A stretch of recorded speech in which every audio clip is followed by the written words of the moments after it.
Dr Coimbra, un neurologue brésilien, a mis en place un protocole utilisant de très fortes doses de vitamine D pour le traitement de la sclérose en plaques avec des résultats spectaculaires et un risque minime d'hypercalcémie. Deux études scientifiques publiées en 2013 et en 2022 ont confirmé les résultats rapportés par Dr Coimbra dans les maladies auto-immunes. Pour comprendre pourquoi on a peur de l'utilisation des fortes doses de la vitamine D, il faut tout d'abord fouiller dans la concentration optimale de la vitamine D. Malgré les recherches sur l'association entre un faible statut en vitamine D et de nombreuses maladies, aucun consensus n'a émergé sur la concentration sérique optimale de la 25-hydroxyvitamine D.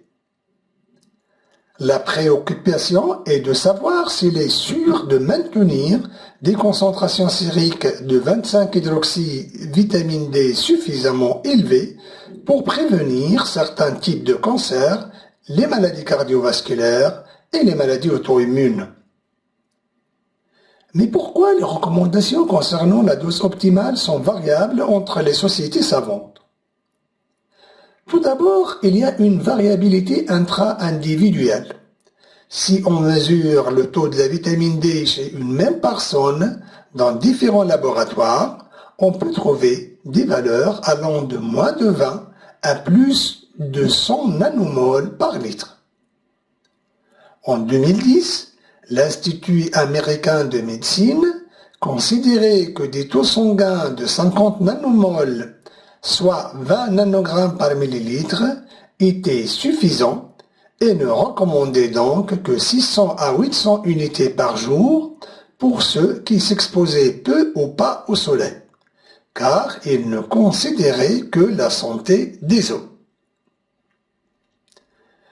Mais même si on ne considère que le métabolisme osseux, on doit probablement viser le seuil de 75 nanomoles par litre, car il existe des preuves comme celle-ci provenant de centaines d'autopsies de personnes qui sont mortes dans des accidents de voiture, montrant une ostéomalacie chez 25,6% des personnes qui atteignent l'objectif de l'Institut de médecine américain, mais ne parviennent pas à atteindre 75 nanomoles par litre.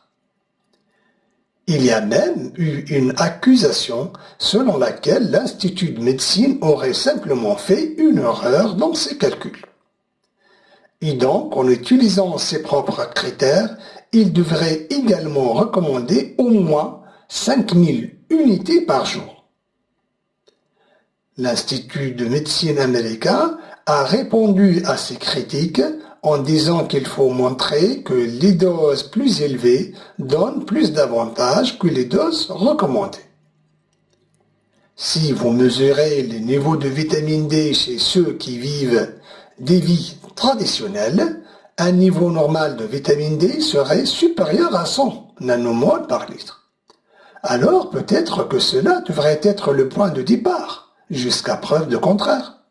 Un concept, malheureusement, que de nombreux comités de lignes directrices semblent avoir ignoré.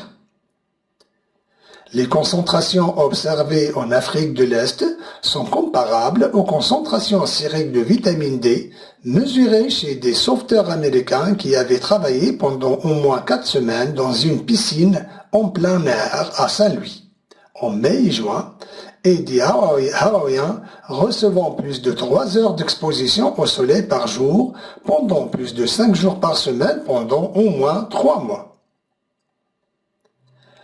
Nous avons vu les difficultés de définir la concentration optimale de la vitamine D dans le sang. Comment alors procéder pour définir la dose idéale de supplémentation selon le statut clinique? C'est le sujet de la prochaine vidéo.